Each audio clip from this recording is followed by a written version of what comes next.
Morning students. मैं doctor Smita Sharma और मैं आपको बीएससी पार्ट सेकंड का पेपर सेकंड पढ़ा रही हूँ। उसके अंतर्गत हम फोर्थ यूनिट कर रहे हैं। फोर्थ यूनिट का ये थर्ड चैप्टर है जिसका नाम है स्टैंडिंग वेव्स या स्टेशनरी वेव्स, अप्रगामी तरंगे। अब अप्रगामी तरंगे वास्तव में इससे पहले जो हमने चैप्टर पढ़ा था उसी का ही एक पार्ट है ये। उसमें हमने पढ़ा था वेव्स इन मीडियम। तो माध्यम में जो नहीं, सुपरपोजिशन ऑफ वेव्स। तो सुपरपोजिशन ऑफ वेव्स के अंदर हमने दो कैटेगरीज तो हमने इससे पहले वाले चैप्टर में पढ़ ली थी। वो थी हमारी एक तो इंटरफेरेंस और एक बीट्स। इसके साथ ही साथ हमने कॉम्बिनेशन टोन्स भी वहाँ पर पढ़े थे।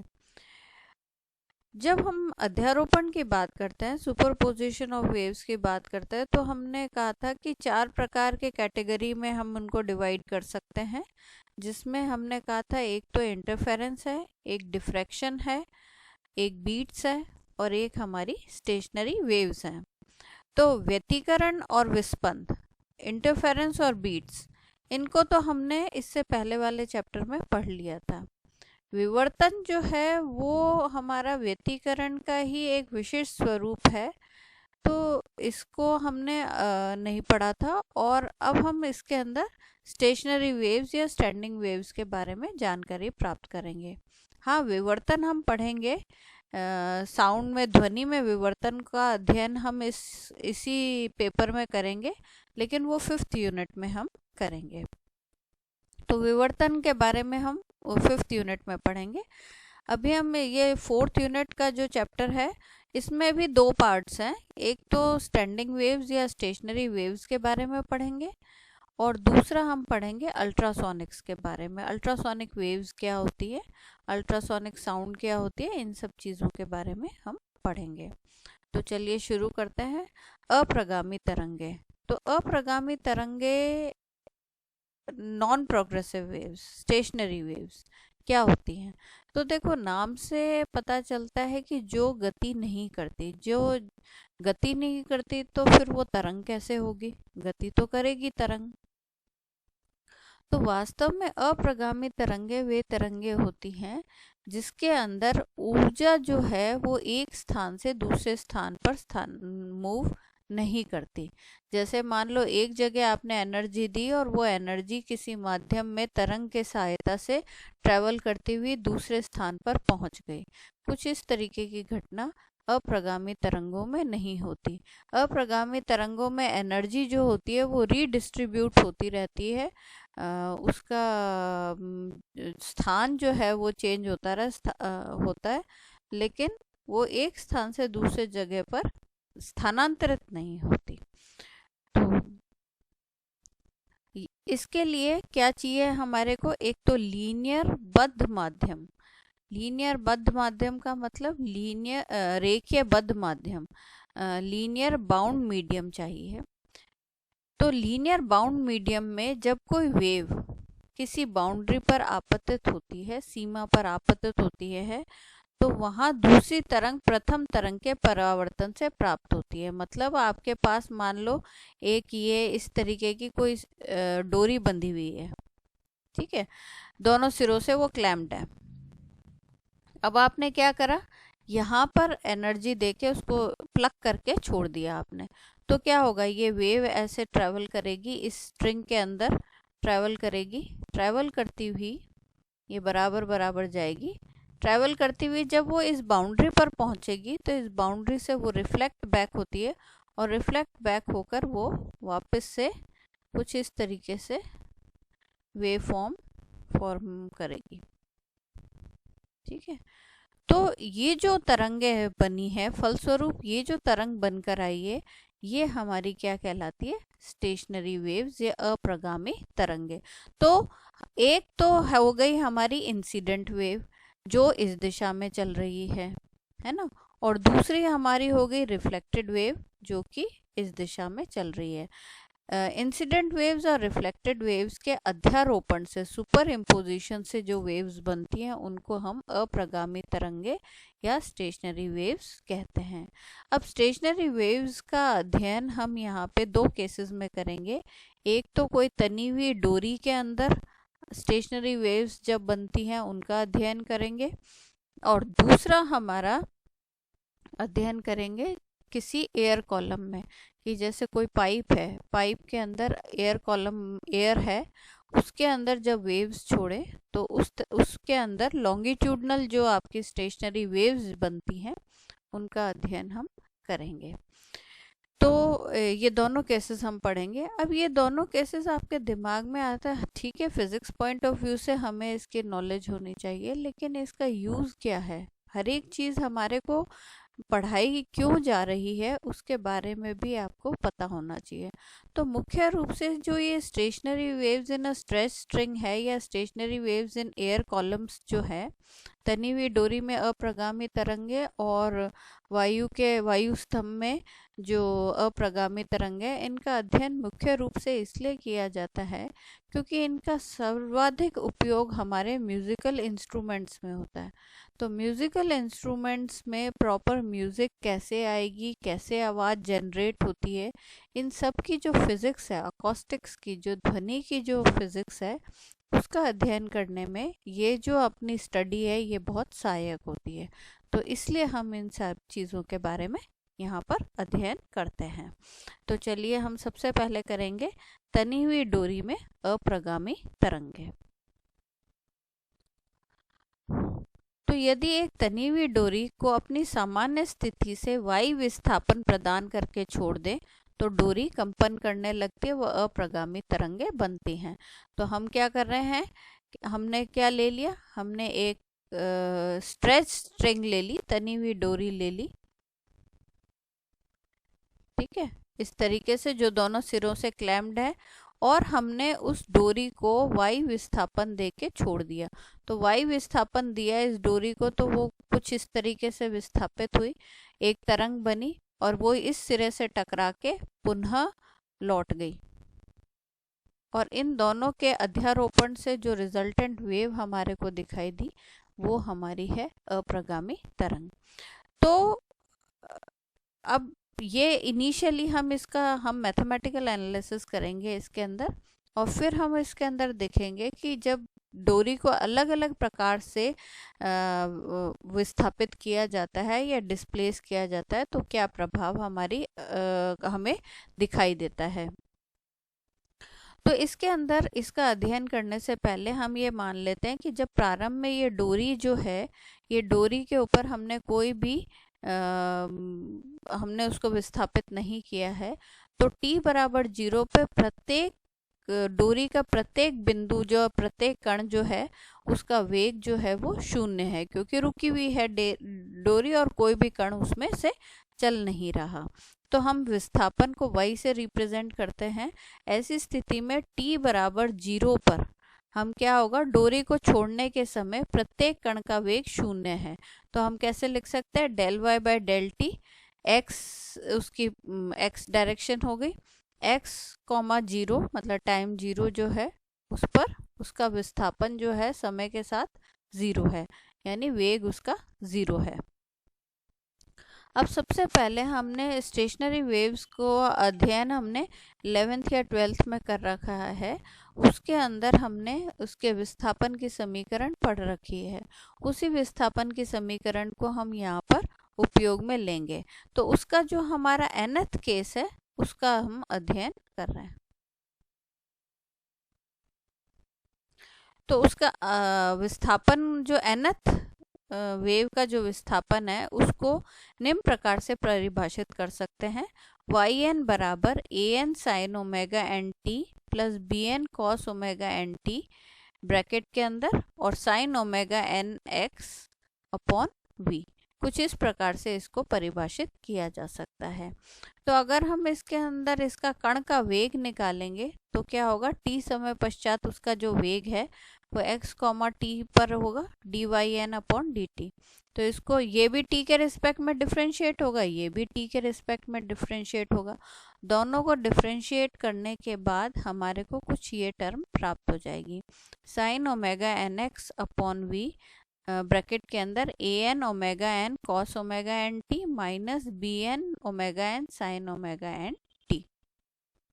अच्छा, अब इसके अंदर हम कौन सा केस लगा रहे हैं, क्योंकि अब इसके अंदर देखो, अब हमारे को मैथमेटिकल एनालिसिस जब हम करते हैं तो हम डिस्प्लेसमेंट की बात करेंगे, लेकिन डिस्प्लेसमेंट अगर हमने अज्यूम करा है तो हमने उसके अंदर जो राशियां मानी हैं उनके सबके मान हमें ज्ञात होने चाहिए और प्रैक्टिकल कंडीशन के हिसाब से ज्ञात होने चाहिए। तो हमने यहाँ पर जो विस्थापन की समीकरण मानी है उसमें दो अज्ञात राशियां, एक तो ए एन और दूसरी बी एन। तो हमारे को ए एन और बी एन का मान सर्वप्रथम निकालना पड़ेगा। सबसे पहले हम ए एन और बी एन का मान ज्ञात करेंगे। तो ए एन और बी एन का मान ज्ञात करने के लिए हम फर्स्ट वाला केस लेते हैं, del y by del t x comma zero is equals to zero. यानी ये अगर विस्थापन की जो समीकरण है t बराबर जीरो पे लगाई जाए तो क्या होगी। तो t बराबर ज़ीरो लगा देते हैं, तो उपरोक्त समीकरण को में t को जीरो करेंगे तो क्या हो जाएगा, ये वाली टर्म तो कम्प्लीटली ज़ीरो हो जाएगी और cos ज़ीरो 1 हो जाएगा। केवल ये रह जाएगा a n omega n sine omega N x upon v. तो ये आ गया a n omega n sine omega N x upon v. और हमने पहले ही परिभाषित किया हुआ है del y by del t x comma zero जो है वो जीरो होगा, तो उसको मैंने इक्वल टू जीरो रख दिया। अब इक्वल टू जीरो रख देंगे तो फ्रीक्वेंसी ये जो है इस इन टर्म्स को, this term is equals to zero, it means a n is equals to zero. तो ए एन का मान तो जीरो हो गया। तो हमारे जो हमने विस्थापन की समीकरण इतनी बड़ी सारी मानी है उसके अंदर से जो पहली वाली टर्म है वो ज़ीरो हो गई, केवल दूसरी रह गई। तो हमारा विस्थापन क्या हो गया, विस्थापन हो गया वाई एन बराबर b n sine omega N x upon v cos omega N t. अब इसके अंदर बी एन और sine omega N x upon v, ये जो टर्म है ये तो किसी भी तरंग के आयाम को प्रदर्शित करती है और ये कला को प्रदर्शित करती है। ये तो एम्पलीट्यूड को शो करती है और ये फेज को रिप्रेजेंट करती है। तो अब हमारे को इसके अंदर अप्रगामी तरंगों के केस में हमारे को अधिकतम आयाम मैक्सिमम एम्पलीट्यूड निकालना है, तो क्या कंडीशन लगेगी उसका अध्ययन हम कर लेते हैं। तो इसमें अगर हम ये माने कि omega N x upon v is equals to pi by two है, तो अगर पाई बाई टू होगा तो साइन पाई बाई टू क्या होता है, 1 होता है। तो अधिकतम मान कब होगा, इसका आयाम का अधिकतम मान तब होगा जब साइन का मान अधिकतम हो, और साइन का मान अधिकतम कब होगा, जब वो पाई by two 3 pi by to इस तरीके से रिप्रेजेंट हो। तो हम ये कैसे निकाल सकते हैं कि अधिकतम आयाम के लिए, मैक्सिमम एम्पलीट्यूड के लिए omega N x upon v जो है उसका मान pi by two 3 pi by two अगर होता है एंड सो ऑन, तो साइन का मान 1 हो जाएगा, ठीक है, और उस वक्त वो अधिकतम आयाम की स्थिति को शो करेगा। लेकिन omega N x upon v जो है वो किसके बराबर होता है, वो तो के एक्स के बराबर होता है, और k जो होता है वो 2 पाई बाई लैम्डा के बराबर होता है। इन सब चीज़ों का हम अध्ययन कर चुके हैं। तो 2 पाई बाई लैम्डा होता है, तो x जो है वो किसके बराबर हो जाएगा, x जो है वो हमारा, अगर omega N x upon v pi by two होना चाहिए तो इसको अगर हम सिंप्लीफाई करें 2 pi by lambda x is equals to lambda by two, जैसे यहाँ मैं लिख देती हूँ 2 पाई अपॉन लैम्डा x, है ना, ये हमारा किसके बराबर होना चाहिए, ये हमारा अधिकतम आयाम की स्थिति में पाई बाई टू के बराबर होना चाहिए।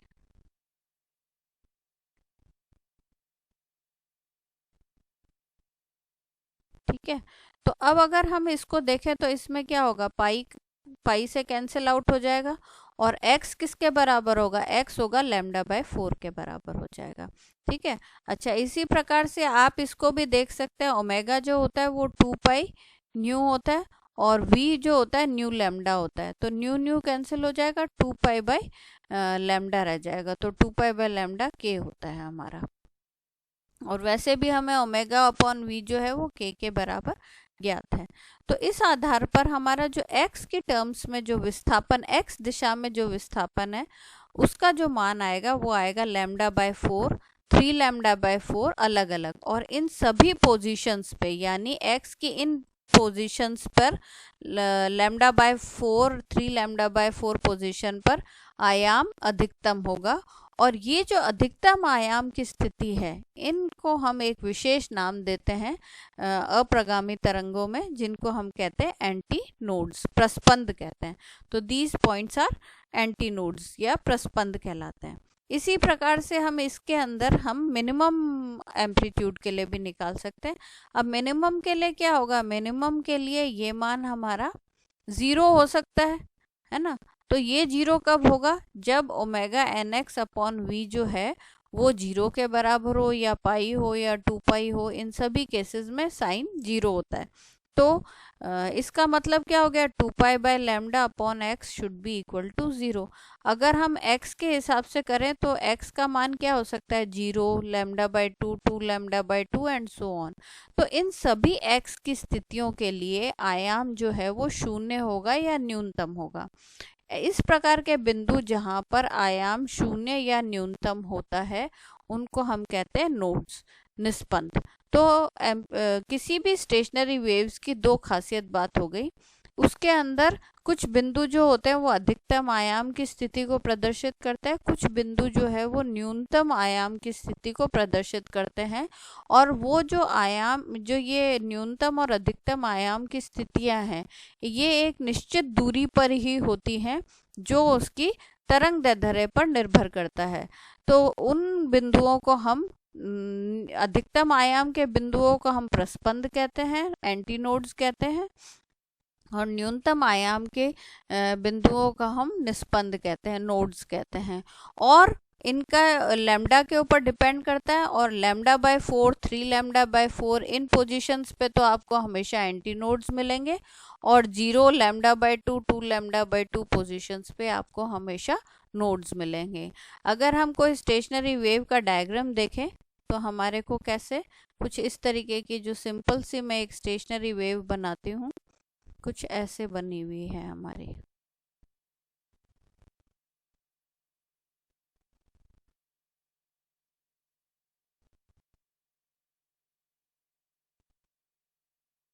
ठीक है। तो हमारी ये जो अधिकतम आयाम की स्थिति है, ये और ये तो पोजीशन है एंटी नोड्स की, और ये वाली जो पोजीशन है, ये वाली, ठीक है, ये सारी पोजीशंस हमारी नोड्स कहलाती हैं। तो दो नोड्स और दो एंटी नोड्स के बीच में, एक नोड से दूसरे नोड के बीच में λ/2 का अंतर होता है, और एक नोड और एक एंटी नोड के बीच में λ/4 का अंतर होता है। अब हम इसके बारे में हमने पढ़ लिया। अब हम पढ़ेंगे modes of vibration of a string, डोरी के कंपनों की विधाएं, कि किस प्रकार से डोरी के अंदर जो कंपन होती है उसकी क्या क्या विधाएं हो सकती हैं। तो प्रारंभ में हमने ये मान लिया कि जो डोरी है वो दोनों सिरे ए और बी पर कसी हुई होती है। तो इसको किसी बिंदु P पर लंबाई के लंबवत खींच के छोड़ देते हैं। तो P से डोरी के दोनों सिरों की ओर अनुप्रस्थ प्रगामी तरंगे चलने लगती हैं। असल में क्या हो रहा है, आपने एक डोरी ली, कुछ इस तरीके से आपने डोरी ली, और बीच में से आपने कोई P बिंदु अज्यूम कर लिया, और यहाँ से आपने क्या करा, उसको खींच के ऊपर खींचा और छोड़ दिया। तो क्या होगा, ये डोरी ऊपर नीचे ऐसे वाइब्रेट करना शुरू करेगी। तो जिस वक्त ये वाइब्रेट करना शुरू करती है, उस वक्त क्या होता है, इस P बिंदु से एक प्रगामी तरंग इधर चलती है ए सिरे की तरफ, और एक प्रगामी तरंग बी सिरे की तरफ चलती है। दोनों टकराती हैं, टकराने के बाद वो वापस लौट के आती हैं और अध्यारोपित होती हैं, जिसके फलस्वरूप आपकी स्टेशनरी वेव्स बनती हैं। तो ये तरंगे डोरी के सिरे से परावर्तित होती हैं। इस प्रकार जब प्रत्येक डोरी की लंबाई की दुगनी लंबाई तय करके P पर पहुंचती हैं तो अप्रगामी तरंगे उत्पन्न होती है। अब क्या होगा, जैसे P से कोई तरंग चली A की तरफ, ये A बिंदु है और ये आपका B बिंदु है, ये बिंदु है, ठीक है। तो अब P से कोई तरंग चलेगी इस दिशा में और ए की तरफ, और एक तरंग चलेगी बी की दिशा में, कुछ इस तरीके से। तो वो कितनी चलेगी, देखो अगर डोरी की लंबाई एल है और ये मान लो सेंट्रल पॉइंट है, तो ये l/2 दूरी पर है, ए से l/2 दूरी पे। तो एक तरंग यहाँ से यहाँ चल के गई और वापस लौट के आई, तो उसने कितनी दूरी तय कर ली, l दूरी तय कर ली। ऐसे ही यहाँ से कोई तरंग बी पर तक गई और वापस लौट के आई, तो वापस l दूरी तय कर ली। तो इस प्रकार से दोनों तरंगों की मिला के दुगनी लंबाई, जितनी डोरी की लंबाई है उससे दुगनी लंबाई की दूरी तय करती हैं और उसके बाद अध्यारोपित होती हैं, तो हमेशा हमारी स्टेशनरी वेव्स बनती हैं। तो इस कंडीशन के अंदर हम क्या लगा सकते हैं, यह तभी संभव है जब डोरी की दुगनी लंबाई तय करने में तरंगों द्वारा लिया गया समय कंपन काल का इंटीग्रल मल्टीपल हो। लेकिन ये तभी संभव है, मतलब ये सुपर इम्पोज हो और स्टेशनरी वेव्स बने, ये तभी संभव है कि जब उनको दुगनी लंबाई में को तय करने में जो समय लगा है, समय क्या हो जाएगा, देखो 2l तो इनकी दूरी हो गई और वेलोसिटी अगर हम v माने तो समय क्या हो जाएगा 2l/v। तो 2l/v का जो मान है वो इनके जो ये तरंगों का जो वाइब्रेशन टाइम पीरियड है उसका कोई इंटीग्रल मल्टीपल होना चाहिए। इंटीग्रल मल्टीपल का मतलब उसके बराबर हो सकता है, उसका दुगना हो सकता है, उसका 3 गुना हो सकता है। तो हम ये कंडीशन लिख देते हैं कि ये संभव तभी होगा जब 2l/v बराबर p/t, where p is some integral value. लेकिन हमें पता है v/t तो लैम्डा के बराबर होता है, तो हम इसके अंदर क्या लिख सकते हैं, यहाँ पर इसको v और इन t को इधर लिया है तो यहाँ लैम्डा लिख सकते हैं, है ना। लैम्डा लिख देंगे तो क्या हो जाएगा 2l बराबर p लैम्डा हो जाएगा, या लैम्डा बराबर 2l/p आ गया आपके पास। अब हम इसके अंदर आवृत्ति निकालेंगे, तो आवृत्ति का क्या सूत्र होता है, आवृत्ति का मान, फ्रीक्वेंसी का मान होता है v/लैम्डा, ठीक है। तो लैम्डा का मान रख दो, लैम्डा का मान क्या आ जाएगा 2l/p, ये v/लैम्डा लिख दिया, इसको 1/लैम्डा। अब देखो यहाँ पर मैंने क्या लिखा है, v की जगह मैंने लिख दिया √t/m। अगर आपको ध्यान हो तो हमने इससे पहले एक चैप्टर में ट्रांसवर्स तरंगों का वेग निकाला था और उसका जो फॉर्मूला था वो v बराबर √t/m प्राप्त हुआ था, अनुप्रस्थ तरंगों का वेग। तो अनुप्रस्थ तरंगों का वेग का सूत्र मैं यहाँ पर लगा दिया, तो लगाने से क्या आ गया 1/लैम्डा √t/m। उसके बाद जो लैम्डा का मान यहाँ निकाला है वो मैंने यहाँ रख दिया, तो उससे क्या सूत्र बन गया, न्यू बराबर p/2l √t/m, ये आ गया। तो हमारे पास ये एक फ्रीक्वेंसी का सूत्र आ गया। अब ये फ्रीक्वेंसी का जो सूत्र आया है इसके आधार पर हम जब डोरी को अलग अलग स्थानों से कंपित कराते हैं तो हमारे अलग अलग फॉर्मूले या अलग अलग आवृत्तियां प्राप्त होंगी। कैसे होंगी वो हम देख लेते हैं। जैसे मान लो प्रारंभ में डोरी को एक ही बिंदु पर कंपित कराया जाता है, यानी हमने क्या करा, उसको डोरी को बीच से खींच के छोड़ दिया, दोनों किनारों पर वो जुड़ी हुई है। ऐसी स्थिति में जो स्थिति बनेगी वो कुछ इस तरीके से चित्र के अनुसार होगी, जहाँ ये l लंबाई है डोरी की लंबाई।